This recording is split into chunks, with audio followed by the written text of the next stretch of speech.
हमारी बहन जो है अनशन कर रही हैं। मैं अपने इस परिक्षेत्र की जनता की ओर से इन्हें हार्दिक शुभकामनाएं बधाई देता हूं कि कम से कम इस क्षेत्र के प्रति इन्होंने जो है इतना बड़ा बीड़ा ठाना है। हम इस क्षेत्र के जनता से भी अपील करेंगे कि यहाँ पर इतनी तादाद में लोग आए कि लगे कि हाँ आज हम लोगों के बीच कोई ऐसी शक्ति आई है, नारी शक्ति, जो देश को जगाने आई है।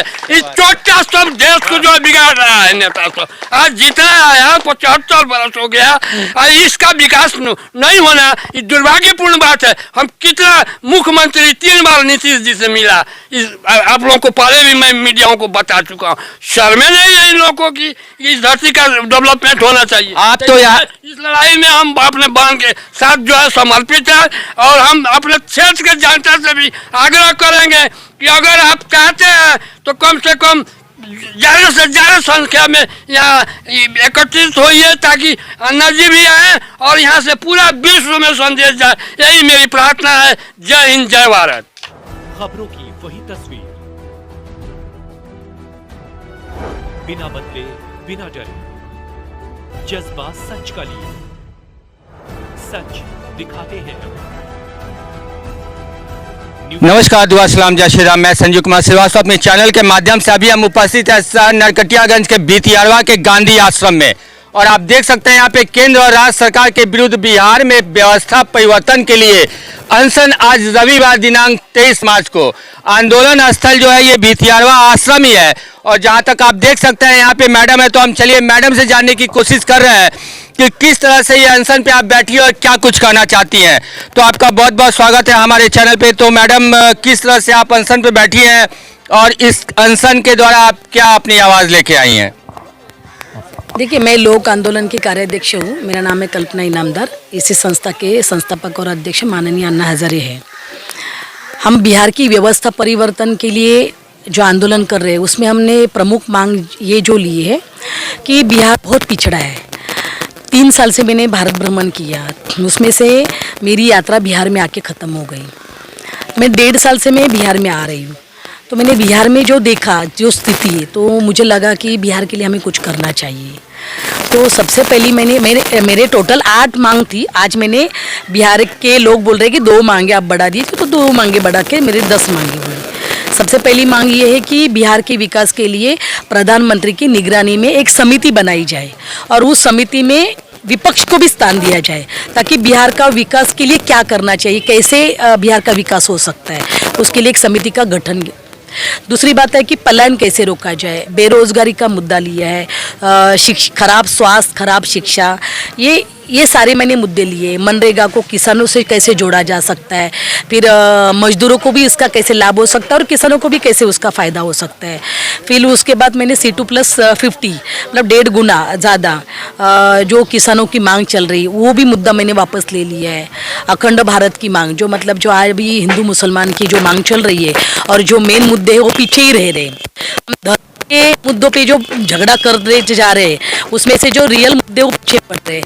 तो अखंड भारत कैसे हो, अखंड भारत में एकता कैसे बनी रहे, उसके लिए केंद्र सरकार कड़े कानून कैसे लाए, ये सारे 10 एक मुद्दे लिए। उसमें से एक बिहार का एक मुद्दा जो है, जो हर साल यहाँ पे एडमिशन होता है, तो हर साल एडमिशन तो कई राज्य में नहीं है, तो खाली बिहार में क्यों? मतलब हर साल एडमिशन का मतलब वो भ्रष्टाचार से जोड़ा जाना चाहिए।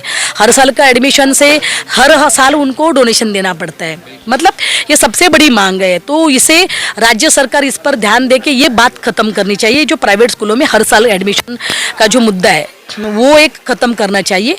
और जब सबसे लास्ट वाली मेरी मांग है, जो एक कस्तूरबा स्कूल है, लड़कियों का जो स्कूल है, उस पर उसको गवर्नमेंट के कोई मान्यता नहीं है, तो उसे मान्यता दिया जाए। क्योंकि गांधी जिस धरती पे उन्होंने सत्याग्रह का सबको मार दिया है, तो उसी धरती पे स्कूल की ये कंडीशन है, स्कूल की ये अवस्था है, तो उस स्कूल के ऊपर भी गवर्नमेंट ध्यान दे। जैसे कि अभी कुछ दिन पहले देखा गया कि कन्हैया कुमार जी यहाँ पलायन रोको नौकरी दो यात्रा का शुरुआत किए थे। उनका भी कुछ कहना यही था कि जो युवा हैं बिहार के, जो कुछ पैसे 10-20 हज़ार जो बाहर जाके कमाते हैं, वो बिहार में ही क्यों नहीं कमाए, उनको बिहार में ही नौकरी क्यों नहीं दिया जा रहा है। और दूसरी बात की, जैसे आपने कहा कि हम 1.5 साल से अभी बिहार में भ्रमण कर रहे हैं, तो इस 1.5 साल में आपने बिहार में ऐसा क्या कुछ देखा जो आपको ये अनशन पे बैठना पड़ा? सबसे पहली बात, मुझे एक भयावह स्थिति मैंने जो देखी, इसमें युवा जो थे तो युवा घर पे है ही नहीं है, सारे बच्चे हैं और बुजुर्ग हैं। जब ऐसा एक 1.5 साल पहले मैं दरभंगा, पूरा मतलब मैं दरभंगा के इसलिए नाम ले रही हूँ क्योंकि दरभंगा में बहुत गांव घूम चुकी हूँ। उधर ऐसे भी गांव है जो एक ही टाइम खाना खाते हैं, वहाँ पे कोई रोजगार ही नहीं है और उनके लड़के जो यंग है वो बाहर गए, उनको 10,000 5,000 जो भी कमाई मिलती है वो घर पे आते। तो मुझे लगता है कि ये राजनेताओं की इच्छा शक्ति के कमी होने के कारण आज ये बिहार की स्थिति हुई है। आज बिहार का इतना बड़ा इतिहास है, आज इधर से इतने बड़े बड़े हीरे निकल चुके हैं, तो बिहार की ये अवस्था क्यों है? इस पे सब लोगों ने सोचना चाहिए, जनता ने भी सोचना चाहिए, राजनेताओं ने भी सोचना चाहिए, सोच के इसमें से क्या निकल सकता है उस पर हमें काम करना चाहिए। जैसा कहा जाता है कि बड़े बड़े राजनेता, धुरंधर नेता जो है वो बिहार से ही निकले हैं, लेकिन बिहार अभी भी पिछड़ा क्यों है? लेकिन मैडम, मैं आपसे ये बात पूछना चाहता हूँ कि जैसे बिहार के लोग आज के डेट में देखा जाए तो देश क्या विदेश में भी एक लेबर के नाम से जाने जाते हैं। एक लेबर का हब जो है वो बिहार को बताया जाता है। बिहार में शिक्षा भी है, आप देखें बड़े बड़े डॉक्टर, इंजीनियर्स, जो भी बड़े पद होते हैं, अधिकारी होते हैं, जो बिहार से ही निकालते हैं। IAS IPS भी बिहार से ही ज़्यादा निकालते हैं। तो फिर बिहार को पिछड़ा और लेबर का हब क्यों कहा जाता है? क्योंकि आप 1.5 साल से भ्रमण कर रही हैं, तो इस बात का जवाब आप दे सकती हैं। देखिए, एक तो सबसे पहली बात है, पलायन 2 प्रकार का होता है। एक पलायन होता है जो माँ बाप खुशी से अपने बच्चों को फॉरेन में पैसा डाल के सिखाने के लिए भेजते हैं, वो पलायन अलग है, वो अपने खुशी के लिए पलायन है। लेकिन एक ऐसा बच्चा होता है, एक ऐसा युवा होता है कि उसे अपना परिवार अपने बच्चों को छोड़ के बाहर कमाने के लिए जाना पड़ता है, वो मजबूरी का पलायन है। और वो मजबूरी का पलायन मैंने खुद आंखों से देखा है। आज ही नहीं मैं बिहार में आई हूँ, मैं अगले साल भी मैंने प्रयत्न किया मतलब आंदोलन के लिए, लेकिन मुझे परमिशन नहीं मिली। और अभी परमिशन मिली तो 2 दिन के बाद उन्होंने रद्द की।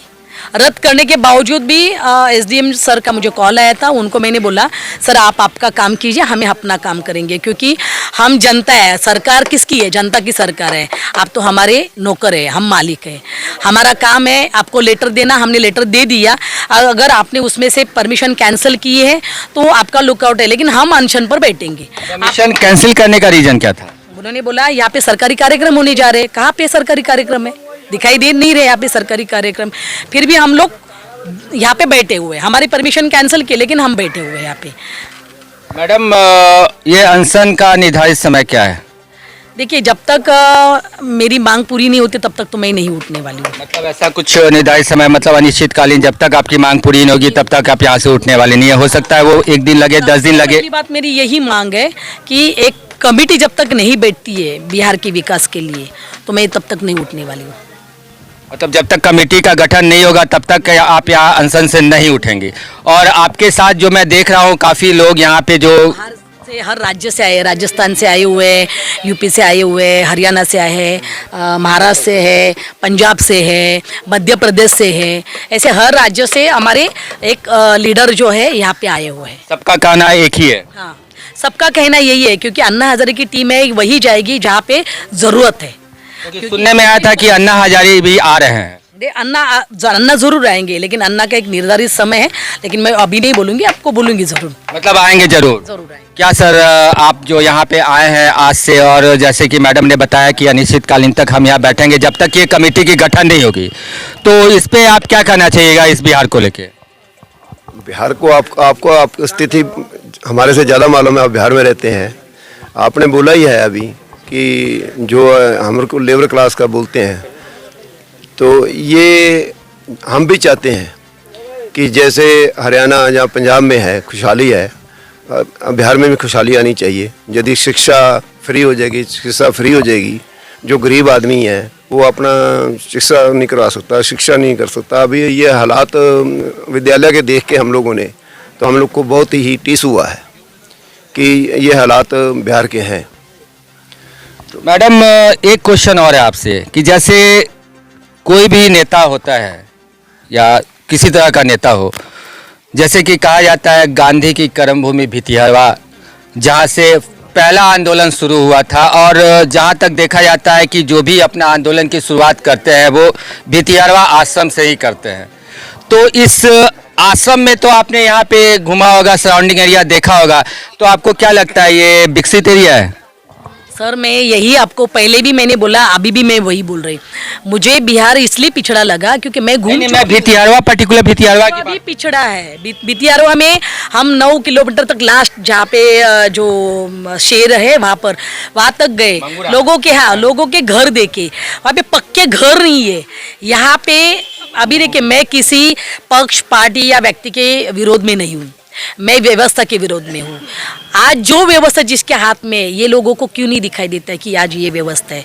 देखिए आज भगत सिंह की जयंती है, भगत सिंह खुद बोलते हैं जो गलत है उसको दिल ठोक के बोलना चाहिए कि वो गलत है करके।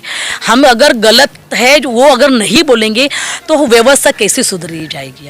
आप ये मुझे बताइए, व्यवस्था कैसी सुधरी जाएगी? जैसा कि मैडम का कहना उचित है कि, और हमारे समक्ष यहाँ के एक बुजुर्ग व्यक्ति अनिरुद्ध जी हैं, और ये मुझे लगता है कि सरकार को कम से कम 2 से 2.5 लेटर लिख चुके हैं इस कस्तूरबा स्कूल के लिए।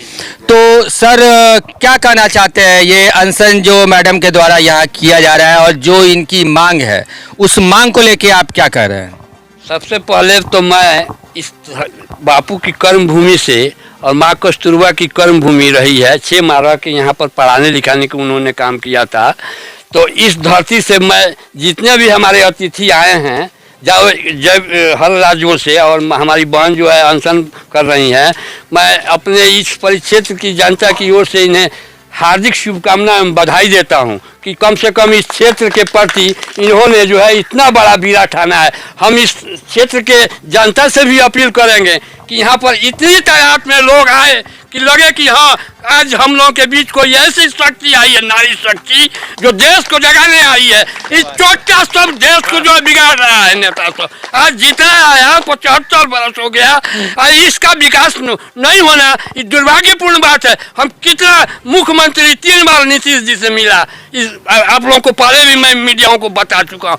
शर्में नहीं है इन लोगों की, इस धरती का डेवलपमेंट होना चाहिए। आप तो यहाँ इस लड़ाई में हम अपने बहन के साथ जो है समर्पित है, और हम अपने क्षेत्र के जनता से भी आग्रह करेंगे कि अगर आप चाहते हैं तो कम से कम ज़्यादा से ज़्यादा संख्या में यहाँ एकत्रित होइए, ताकि अन्ना जी भी आए और यहाँ से पूरा विश्व में संदेश जाए। यही मेरी प्रार्थना है। जय हिंद, जय भारत। देखा आपने कि किस प्रकार यहाँ पे लोग जो है और उपस्थित है, और मैडम का कहना भी उचित है कि जिस तरह से यहाँ पे कोई भी नेता अगर आते हैं और यहाँ से आंदोलन की शुरुआत करते हैं और बड़ी बड़ी जो है गोली जो है जनता को पिलाई जाती है, लेकिन यहाँ से निकलने के बाद वो सब भूल जाते हैं कि हमने क्या कहा था और क्या वहाँ की जनता को मैंने आश्वासन दी थी। लेकिन आज भी अगर इस धरती पे कोई नेता यहाँ से अपना आंदोलन शुरू करता है तो वो सिर्फ बड़ी बड़ी बातें करता है, लेकिन काम कुछ नहीं होता है। लेकिन मैडम जो आई है उनका 10 मांग जो है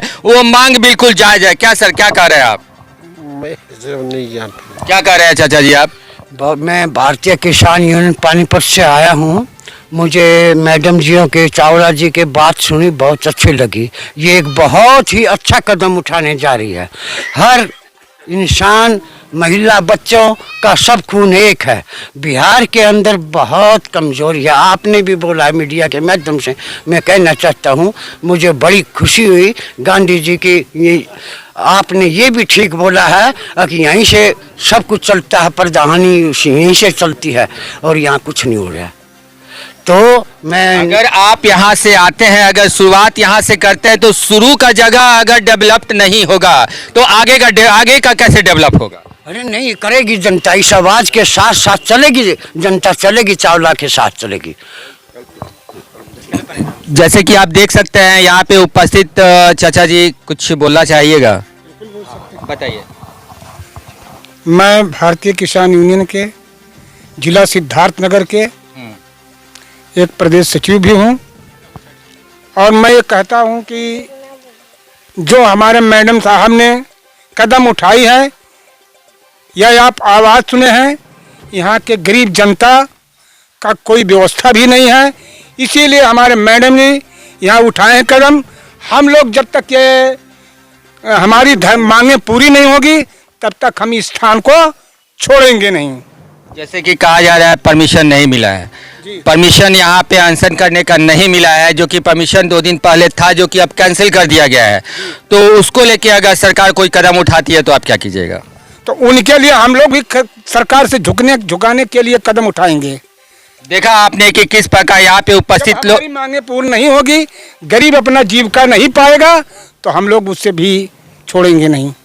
हमारे जो अध्यक्ष का कहना है, हम उसको छोड़ेंगे नहीं। तो इसमें लेके आप लोगों का क्या नारा है? नारा आपका क्या है? नारा हमारा यही है, झूठ बोलने वालों को मैं हरदम उनको वो नहीं बख्शूंगा। हम वहाँ अपना कदम उठा के चलेंगे और उनसे अपनी मांगे, अपने गरीबी बच्चों की गरीबी, किसानों की गरीबी, मजबूरी सहकर मैं अपना खून लिख के लिए देने के लिए तैयार हूँ। और मैं अपने अध्यक्ष जी का बात नहीं भूलूंगा और उनका नाम लेके उनके कदम के उनके पीछे हम लोग चलेंगे। देख सकते हैं आपकी इन्होंने ठाना है कि बिहार की दशा और दुर्दशा दोनों हम बदलेंगे। और जैसा कि ये अनशन पे बैठे हुए हैं और इनके अनशन का कोई तारीख निर्धारित नहीं है, क्योंकि जब तक कमेटी की गठन नहीं होगी तब तक ये अनशन जारी रहेगा। सत्याग्रह का स्थल है। 1917 में इन्होंने आज़ादी आंदोलन की बिगुल फूंका था। तो निश्चित तौर पर बिहार का जो धरती है मित्रहामा, एक बदलाव का जगह है। इसलिए अन्ना हजारे ने जो आंदोलन किया था 2012-11 में, उससे देश की सत्ता बदल गई। और उसी की अन्ना हजारे की जो टीम है, जो आपकी जो कल्पना जो इनामदार हैं, उनके नेतृत्व में एक पूरे यहाँ से बिगुल फूंक करके पूरे दुनिया में, पूरे देश में एक व्यवस्था परिवर्तन के लिए हम लोग आंदोलन कर रहे हैं। जो इनकी मांगे, हम लोगों के जो 10 मांगे हैं, उस मांग को लेकर के हम लोग तब तक आंदोलन करते रहेंगे जब तक से उत्तर बिहार प्रदेश के लिए, विकास के लिए नरेंद्र मोदी के नेतृत्व में एक विकास कमीशन नहीं बन जाता, तब तक से हम लोग यहाँ से उठने वाले नहीं हैं। देख सकते हैं आपकी कल्पना इनामदार जी ने जो ठाना है कि बिहार का जो दशा और दुर्दशा है, हम अपने अनशन के माध्यम से जरूर ठीक करेंगे। और हमारी कोशिश हमेशा यही रहेगी कि कुछ न कुछ और अच्छा बदलाव हो बिहार में, ताकि हमारी माता बहनें, हमारे युवा बिहार में ही काम करे, बिहार को छोड़ के बाहर पलायन न करे और यहाँ की दुर्दशा ठीक हो। क्योंकि बिहार में इन्होंने 1.5 साल भ्रमण किया और भ्रमण करने से इन्होंने जहाँ तक देखा कि आज भी बिहार वही बिहार है जिसको हम कहते हैं कि एक मजदूरों का हब है।